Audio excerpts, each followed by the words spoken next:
Bueno, pertenezco al Centro de Estudio de Arqueología Histórica, pero bueno, mis investigaciones las realizo en Córdoba, más específicamente en el suroeste de Córdoba, lo que es departamento Río Cuarto. Ahí trabajo en la Universidad Nacional de Río Cuarto y soy responsable del Laboratorio Reserva de Arqueología y miembro del Instituto de Sustentabilidad de Sistemas Productivos. Bueno, esta investigación, que ya viene desarrollándose hace unos años, eh, o se enmarca en la comarca de Achiras. Comarca es un término apropiado porque realmente este espacio reúne características homogéneas en cuanto a lo que es el ambiente en sí, en el cual ya me voy a explayar un poquito, y después tiene una historia que está muy relacionada a la importancia que ha tenido Achiras para este espacio, ¿no? Achiras es un topónimo con una historia importante, eh, una historia que comienza documentalmente, la podemos ubicar a fin del siglo XVI, aparece como dormida en los primeros documentos, es un lugar de tránsito y Achiras siempre va a conservar a lo largo de los siglos esa impronta, diríamos que la conserva hasta el día de hoy. Y esto una razón importante de esto es su ubicación geográfica. Estamos hablando de un área, la comarca de Achira es un área serrana, es lo que sería el sur de la Sierra de Comechingones en la provincia de Córdoba. Y esa Sierra de Comechingones, justamente en la latitud de Achiras, se va haciendo más baja y finalmente se va perdiendo, se van espaciando los cerros y se va perdiendo en la llanura. Entonces, siempre ha sido un lugar de tránsito, de paso, de Cuyo a Córdoba, de Cuyo a Buenos Aires y viceversa. Em, además de ser un lugar de tránsito, que queda, por ejemplo, en el colonial y en el siglo XIX, en la primera mitad del siglo XIX va a haber postas oficiales en ese lugar. Además de ser un lugar de tránsito, en Achira ha habido autoridad pedánea, ha habido jueces con distintas connotaciones o jerarquías a lo largo del tiempo y se ve su actuación en todo este espacio. Se ve su actuación, por ejemplo, en la documentación referida a inventarios, tasaciones, divisiones de bienes, se ve su intervención en mensuras catastrales, es decir, se ve su intervención, por ejemplo, para hacer relevamientos de población. Eh, de hecho, en el censo de 1778, el censo virreinal, toda esta área es considerada una sola por los censistas que realizaron, que lo ejecutaron. Se le llamó Río Cuarto Arriba. Y hay que decir también que justamente esta área era la más poblada en ese censo, es decir, tomando todo el curato de Río Cuarto, esta parte de la comarca de Achiras era la que tenía más población en ese momento. Y bueno, justamente la investigación, un poco ese es el origen de la investigación, ver por qué los pobladores se asentaron en esta comarca y en qué parte de esa comarca se asentaron. Y fundamentalmente estamos viendo con el trabajo de investigación que se ha venido haciendo, como les dije, desde hace muchos años. Esto comienza con el equipo de investigación en los años 80, por supuesto con otros enfoques, ¿no? Un enfoque más a ubicar sitios prehispánicos. Y a mediados de los 90 se excava el fuerte Achiras. Si bien es una estructura defensiva, lo consideramos también un sitio de arqueología rural. Y ya entrado el siglo XXI, empezamos más sistemáticamente, ¿no? Nos sumamos otros integrantes al equipo y también comenzamos a sistematizar el registro de estos sitios rurales. Y lo que estamos viendo, ya un poco teniendo una perspectiva temporal de estas investigaciones, es que la mayor parte de los sitios se ubican en el pie de monte. El pie de monte, los geólogos, por ejemplo, en nuestra universidad, casi que lo dan por sentado que es la transición, hablan de una faja, un espacio de transición entre la sierra y la llanura. Pero en realidad, cuando uno va al terreno, cuando hacemos el trabajo de campo, esa definición tan general peca de ambigua. Entonces, hemos tenido que ir ajustando conceptualmente las variables y viendo cómo se comportan en terreno. De esta manera, bueno, hemos ido definiendo el piedemonte y ubicando los sitios en el mismo, fundamentalmente por dos grandes variables. Primero, la presencia de los últimos afloramientos antes de que la capa sedimentaria de la llanura ya no permita su surgimiento, ¿no? Y segundo, el tema del buzamiento del terreno. El piedemonte no tiene buzamiento mayor a 12 grados. Ya pasando un buzamiento mayor de 12 grados, podríamos considerar o consideramos, de acuerdo a esta conceptualización y que estamos utilizando en terreno, pasaríamos ya al ámbito de la sierra. Reuniendo estas variables en el piedemonte es donde tenemos la mayor cantidad de sitios, ¿no? Y como hipótesis que está guiando estas investigaciones es que el piedemonte fue utilizado por los pobladores fue preferido por los pobladores para asentarse debido a sus recursos naturales, a la facilidad, a la menor energía para utilizar o poder proveerse de esos recursos naturales. Entre esos recursos naturales, en primer lugar, el agua. Comparativamente, la sierra, especialmente el piedemonte, posee mucha mayor cantidad de fuentes de aguas permanentes de muy buena calidad, en comparación con la llanura. Tenemos los ríos, como el de la foto superior, el río Piedra Blanca, uno de los afluentes del río Cuarto, de bastante caudal, o arroyos que, si bien son corrientes tenues, se transforman en arrolladas en la época estival, pero que rara vez pierden su cauce durante todo el año.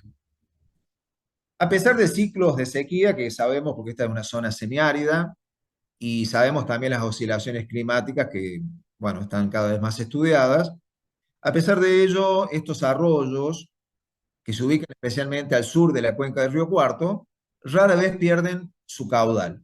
Y después tenemos los manantiales, ojitos llamados en la zona, que son muy abundantes. Entonces el piedemonte está muy provisto de este líquido elemento, es un ambiente de espinal, un espinal que hoy día está empobrecido, es un espinal hoy día reducido fundamentalmente a la especie dominante que es el espinillo, pero no es esta, según los especialistas, no es esta la visión o el paisaje que había en el tiempo de formación de los sitios en época colonial, republicana, etcétera. Seguramente este monte del Piedemonte era un monte más rico en diversidad de especies, entre las que sobresalía, por ejemplo, los algarrobos. Y después tenemos las rocas. Las rocas han sido muy utilizadas para los sitios de arqueología rural como material constructivo, y la mayor parte de la comarca abundan las rocas metamórficas, por ser las rocas de caja. Estas rocas metamórficas tienen, en la mayor parte de los sectores, la ventaja de presentar una característica de esquistosidad. Estos esquistos, como lo que se ve en la imagen, han permitido reducir el esfuerzo para proveerse de rocas. eh, simplemente con presiones, sabiendo aplicar la presión en el lugar exacto, las rocas se desprenden con más facilidad y ha permitido tener una economía en la extracción de las mismas, cuando no se desprenden por simple meteorización, como se ve en la imagen. Y después tenemos las graveras, por ejemplo, esta del río Piedra Blanca, en el Piedemonte, que ofrece abundante material constructivo. En la secuencia de investigaciones, más allá de las primeras intervenciones que se hicieron en el Fuerte Achira, donde se hizo una excavación, una open area, eh, la siguiente excavación fue sobre dos recintos ubicados al sur de la comarca, bien en el extremo sur de la comarca, eh, donde ya prácticamente la sierra desaparece. Y bueno, esta excavación, había también un corral de piedra. Esta excavación tiene su interés y la rescato muy brevemente por lo siguiente, porque teníamos documentación sobre el poblamiento de Chaján, inclusive antes de ir al sitio. Esa documentación hablaba, por ejemplo, hacia 1808, de la existencia de una estancia de Chaján, un inventario de bienes. Bueno, y entonces, además, por ejemplo, las mismas personas que figuraban en 1808 como habitantes de esa estancia aparecían censados en el censo de 1778, plena época tardocolonial. Entonces, teníamos por un lado esa documentación, y entonces, bueno, esto daba un optimismo, digamos, para iniciar la investigación arqueológica. Con posterioridad, y ya viendo lo que nos pasó esa vez, empezamos a ver las dificultades que hay en la relación de la documentación histórica con los sitios en el terreno. Eh, la verdad es que resulta muy difícil, y esta sería una característica de la arqueología rural, eh, poder relacionar en forma directa los documentos con los vestigios en terreno. Por otra parte, la investigación también va a arrojar un resultado en ese momento, estamos hablando de principios del siglo XXI, esta investigación se hizo en el 2003, año 2003 y 2004, se hicieron algunas campañas, va a arrojar un resultado que después se va a repetir en otros sitios. El hecho de que, más allá de la estructura, una estructura importante, porque por ejemplo están construidas en piedra estos recintos y tienen muros de 1 metro de grosor. Más allá de las estructuras, la excavación arrojó una evidente ausencia de otros elementos, de otra materialidad. Prácticamente no aparecieron metales, no aparecieron losas, vidrios, etc. Muy despojado el registro recuperado, muy despojado. Prácticamente podríamos decir que estaban las estructuras solas. Y esta va a ser también una impronta que se ha mantenido, por lo menos hasta el presente, parcialmente, referido a los sitios de arqueología rural, por lo menos los de la comarca de Achiras. En la secuencia de excavaciones, bueno, Fuerte Achiras en primer lugar, sitio Las Estipas, así le llamamos al de estancia de Chaján, sitio Ánima de Pantanillo, se va a referir Ana después cuando haga la ponencia posteriormente, Ana Rocchietti, y me detengo en estos últimos tres, constructivos del dique antiguo y recinto 2 del vado Tres Cascadas. Estos dos sitios los excavamos ya hace unos años, más cercanos al presente, y están ubicados a la vera del río Piedra Blanca. Es el río que les mencioné, que es uno de los principales afluentes del río Cuarto y estaría en la parte norte de la comarca. Desde el 2010 en adelante, comenzamos a prospectar eh, las veras de este río, tomando como punto inicial lo que sería bueno, un puente que actualmente es una ruta provincial, pero que aproximadamente coincidiría ese puente con los planos, con la documentación que hay histórica sobre la existencia del Camino de la Costa. El Camino de la Costa era un camino que iba bordeando la sierra y que venía fundamentalmente de Córdoba y luego pasaba por Achiras y de ahí se dirigía a Cuyo. La prospección a partir de ese punto hacia el oeste, es decir, hacia lo que sería Río Arriba, en ambas márgenes, bueno, nos arrojó numerosos sitios prehispánicos, etcétera, pero también un corpus de registro de arqueología rural, que es al que voy a hacer referencia brevemente ahora. Encontramos, por ejemplo, en un área prospectada de 7 kilómetros cuadrados, 9 sitios arqueológicos y 3 cauces de acequias. Entre esos 9 sitios arqueológicos está el casco antiguo de Piedra Blanca, si lo llamamos a este sitio, que es la investigación actual. Bueno, este sitio se ubica en una curva del río Piedra Blanca, sobre una terraza, es un terreno bastante plano, está aproximadamente 18 metros sobre el pelo del agua, de diferencia de nivel, y a unos 300 metros al sur del cauce. Bueno, hay un conjunto de edificios y además de corrales, y próximo discurren dos cauces de acequias, de los cuales una de ellas es realmente sobresale por la factura que tiene, por su construcción, y seguramente ha demandado un gran esfuerzo constructivo. También en la imagen, antes de pasar a la siguiente, puede verse que hacia lo que sería la derecha de los corrales, la derecha de los corrales, hay un mayor, se ve un mayor tupido de la vegetación. Eso es porque ahí se conserva un relicto de un monte que conserva talas, que conserva algarrobos y que consideramos que, de acuerdo a lo que dicen los especialistas, sería una imagen más apropiada del contexto que tenía desde el punto de vista de la vegetación, este ambiente donde se alzó, se formó este sitio.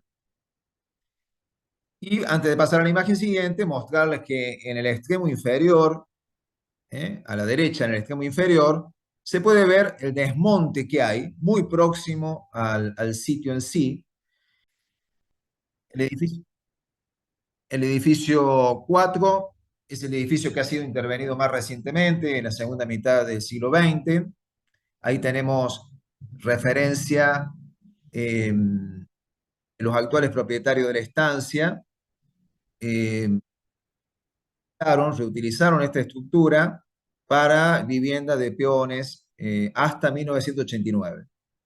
Ahora, más allá de los materiales con los cuales le han recubierto, por ejemplo, el revoque de cemento y las aberturas de madera que le han colocado y que todavía en algunos casos están, esto tiene piso de cemento, los recintos interiores.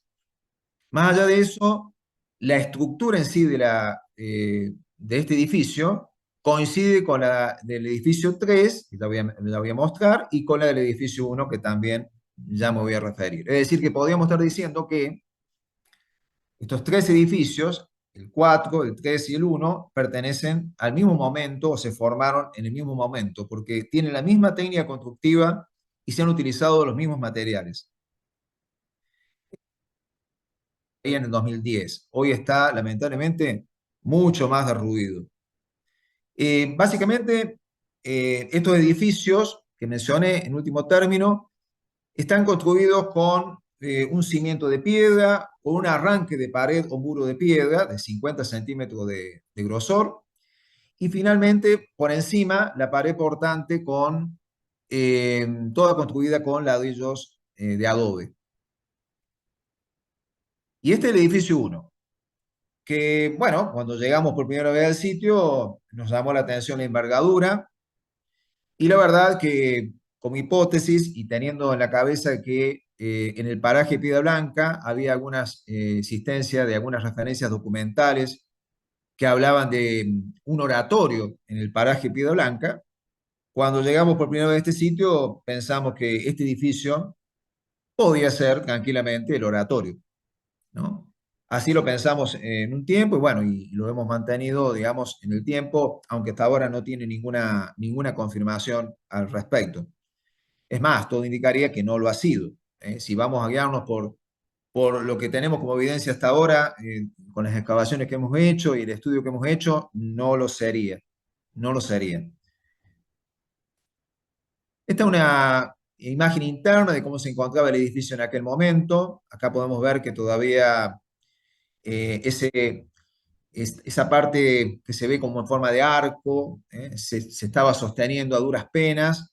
Ya hoy ya no existe, ya se ha derrumbado. Esta foto tiene 13 años. También puede verse una de las maderas que estaban como jamba en el acceso entre lo que sería el recinto más al norte y el recinto que sigue. Este edificio tiene tres recintos. Y bueno, el desmoronamiento también en primer plano, ya de una parte de los ladrillos de adobe, ¿no? La otra imagen nos muestra, todavía estaba en pie, porque ya no lo está más, lo que sería una de las aberturas. También se ve la posición relativa de este edificio con respecto al edificio 3 que se puede observar al fondo, una especie de patio, ¿no? Por el norte cerraba el otro edificio, el edificio 4. También la imagen nos permite ver que acá claramente hay una intervención posterior, porque se puede ver por encima del dintel de madera, se pueden ver los ladrillos cocidos con cal y arena, lo cual está indicando, ¿no? Una intervención posterior. Esta imagen es del año pasado, 2022, ya está mostrando más la realidad que presenta hoy el edificio. Las lluvias están haciendo estragos y rápidamente, rápidamente. Otra imagen actual, un poco más en perspectiva, donde pueden verse las tres aberturas eh, que daban hacia el este, daban hacia el patio, mirando al edificio 3. Y también puede verse aquí a la izquierda, un elemento arquitectónico particular de este edificio, que es un contrafuerte.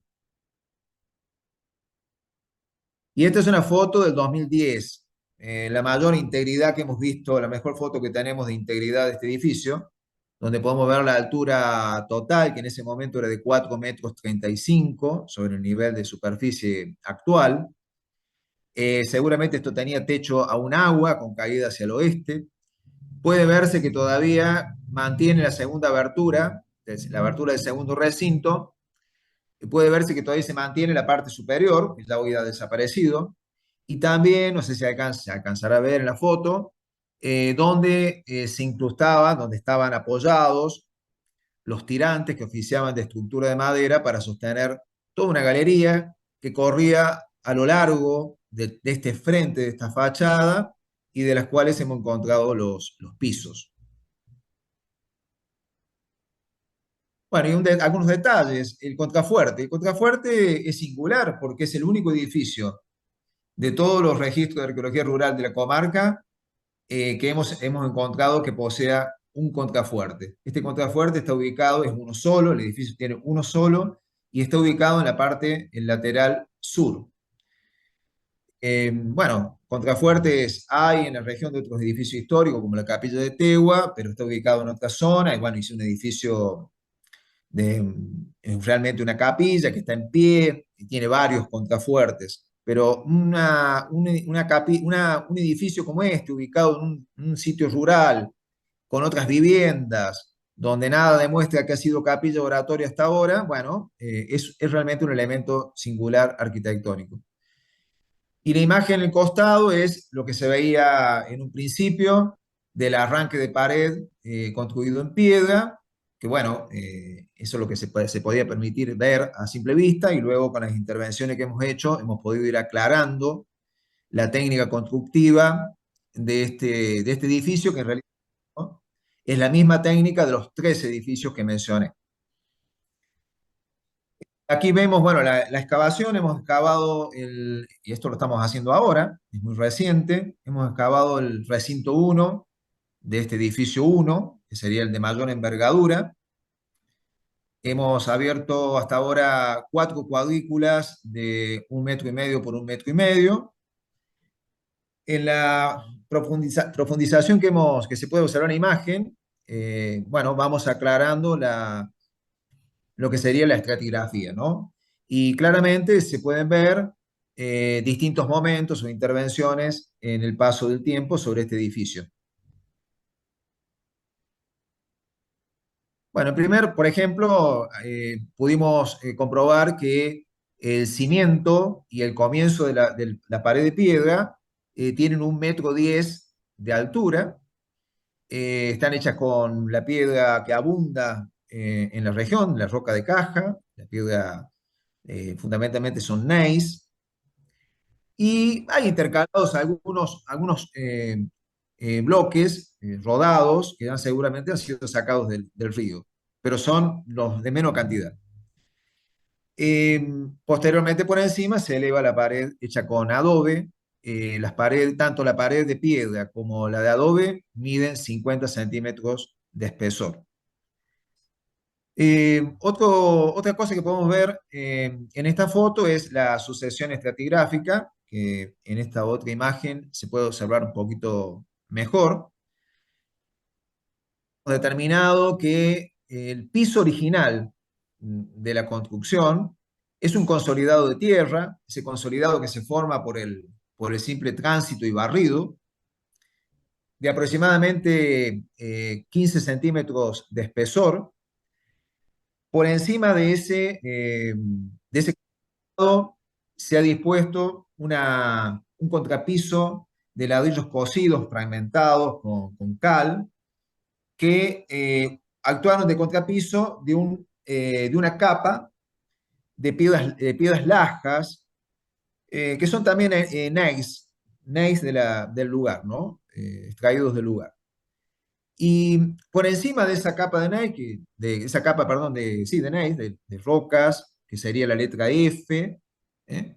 Hay una capa de 2 o 3 centímetros, un estrato de 2 o 3 centímetros de cal con arena, que en otra cuadrícula hemos encontrado, sobre esa capa de cal y arena, hemos encontrado perdón, improntas, las marcas de las baldosas que estuvieron allí in situ. Baldosas las han retirado. En algún momento se han retirado esas baldosas y solamente hemos encontrado 1 o 2 fragmentos de las mismas. Por encima de esa capa, con improntas, la capa de cal y arena, con impronta de las baldosas, un nuevo consolidado de mucho menor grosor, de 7 centímetros aproximadamente, y ya por encima el derrumbe proveniente de las paredes. Bueno, y algún otro detalle de esta foto muestra, por ejemplo, la presencia en uno de los momentos de que fue habitada esta estructura, que ha quedado restos de el revoque, y la pintura que se había aplicado sobre el mismo. Y por otra parte, aquí con la letra U se pueden observar 2 fragmentos de baldosa, que son de las pocas que hemos hallado, eh, que tenían aparentemente este recinto, ¿no? Bueno, y en la excavación hemos recuperado, en esta excavación y en superficie también, pero todos estos materiales, todo esto que estoy mostrando, salvo la baldosa que está a la izquierda en la parte superior, todas las losas provienen de la excavación estratigráfica que hemos realizado. Eh, bueno, es muy reciente, no tenemos todavía hecha la determinación de las mismas. Pensamos, bueno, que nos va a ayudar mucho a cronologizar esta estructura y el casco en sí. En general, consideramos que, siendo prudente a la situación de estudio que tenemos hoy de estos materiales, repito, muy reciente, muy, eh, recién muy en sus inicios, pensamos que tenemos que considerar losas de la segunda mitad del siglo XIX. Respecto a los fragmentos de baldosa que he colocado en estas, bueno, perdón, antes de pasar a los fragmentos de baldosa, hay que decir, también hemos hallado vidrios, óseos, etcétera, y algunos metales, la verdad, muy poco metal, muy pocos clavos, algunos, fundamentalmente clavos, pero muy escasos. Y en el caso de estas baldosas, no las hallamos en estratigrafía, sino en superficie, dentro de la estructura 1 del edificio 1 y, digamos, en la parte de la fachada del frente, a pocos metros del frente. Eh, Estas baldosas no coinciden la impronta con las que hallamos en excavación que le mostré recién. Eh, estas baldosas tienen una cronología eh, de ingreso al país de la segunda mitad del siglo XIX y han sido halladas en otros contextos arqueológicos acá en Córdoba, específicamente la capilla de Tanti. Ahora, pensamos que como hipótesis, que cuando avancemos con la excavación hacia los otros recintos, quizás podamos hallar dónde estuvieron ubicadas, colocadas, ¿no? Quizás, bueno, muy probablemente todos estos fragmentos que tenemos, que son alrededor de 50 que hemos hallado en superficie, respondan al momento que se han retirado y, bueno, se ha descartado lo que se fue rompiendo y se han retirado las que estaban completas, por así decirlo. Bueno, en definitiva, al estado de la excavación hoy, consideramos que este sitio puede ser el casco de la estancia de Piedra Blanca. Y cuando decimos estancia de Piedra Blanca, hay que remitirse a, a una estancia que surge en el siglo XVIII. Todas estas tierras eran, en un principio, cuando llegan los españoles, eran o se forman como, digamos, fueron parte de una merced que se le dio a los Cabrera, a los descendientes del fundador de Córdoba. Y bueno, posteriormente se comienza el proceso de fragmentación, formación de estancias. La primera que se forma en la parte de la sierra, porque esto era un latifundio realmente, es decir, era todo el sur de Córdoba prácticamente. Con respecto a la parte de la sierra, la primera estancia que se forma es San Bartolomé de la Sierra. Y luego, en el siglo XVIII, se subdivide la estancia y se forma la estancia de Piedra Blanca, justamente que tenía como límite norte el río Piedra Blanca y como límite sur un arroyo llamado el Cipión. Estamos hablando de aproximadamente 45.000 hectáreas, que posteriormente, bastante posteriormente, en el siglo XIX, en la segunda mitad, tenemos una mensura del año 1874, donde arroja una medición de 44.000 hectáreas. Llegaba por el oeste esta estancia hasta el filo de la sierra, que hoy sería el límite con la provincia de San Luis. Y por el este llegaba hasta lo que sería el camino de la costa, y así está marcado en el plano topográfico. Y interesante que aparece como condueños la comunidad de San Francisco y un tal Emilio Carmona. Posteriormente, en otros planos, se vuelve a registrar esta información de los límites de la estancia. Podemos decir que hasta 1924 la estancia no se había subdividido. A partir de ahí comienza la fragmentación. La familia actual, la parte de donde está este sitio, sostiene que su familia comenzó a comprar justamente a partir de 1925 fracciones de estas tierras. A los datos de los dueños se suma Carmen Soria a la comunidad de San Francisco y a Emilio Carmona. Bueno, en definitiva consideramos que es muy probable que sea este el casco antiguo de la estancia de Piedra Blanca, porque, bueno, su ubicación geográfica, cerca de lo que se conoce como paraje de Piedra Blanca, además su ubicación estratégica en relación al camino de la costa, la magnitud de o importancia de los edificios, y bueno, también, ¿por qué no decirlo? La aparición de estos materiales foráneos, que por ahora prácticamente son, de todos los sitios que hemos excavado, un caso singular de que podamos estar hallando estas losas y estas baldosas de origen externo. Como conclusión, entonces, podemos decir que el estudio de estos edificios del casco antiguo de Piedra Blanca ha permitido conocer la técnica constructiva aplicada por los pobladores rurales con materiales que en su mayoría proceden del mismo ambiente donde se emplaza, porque habrán visto que salvo estas baldosas, el resto de las estructuras están formadas con materiales in situ, del lugar, que están todos presentes en el ambiente donde están estos sitios. Bueno, al menos hay dos temporalidades, porque, bueno, yo no mostré, pero en el siglo XX, en la segunda mitad del siglo XX, se han hecho otras estructuras que no mostré en fotos, pero que claramente están hechas con materiales modernos, con cemento, etcétera, y que pertenecen al momento de que vivieron los peones del propietario actual. Respecto a si consideramos la superficie que abarca este casco, las dimensiones de sus constructivos, el uso de adobe, que dicho sea de paso, es el único sitio hasta ahora de todos los excavados donde tenemos constancia de la existencia de adobes. Todos los demás no ha aparecido el adobe como material constructivo. Eh, También teniendo en cuenta la presencia o cercanía de las dos acequias, fundamentalmente esta acequia que ya hemos llamado acequia del dique antiguo, justamente dique antiguo porque la toma de la acequia se encuentra unos 3 kilómetros río arriba y es realmente ha sido hoy está muy derruida porque este río en verano, cuando vienen las crecientes, tiene una alta potencia destructiva.